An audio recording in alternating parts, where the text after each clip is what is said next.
Hey everybody, Jeff G. Hull from V-Twin Visionary, and I'm here today with the Codlin USA Legit Ellipse LED turn signals for Batwing bikes.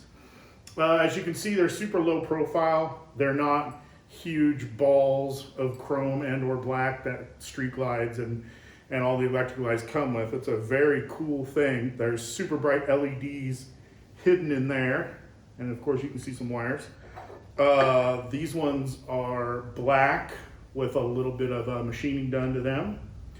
And what's really cool is if you get some wiring from Badlands, you can also turn these into running and turn signals as well, not just turn signals.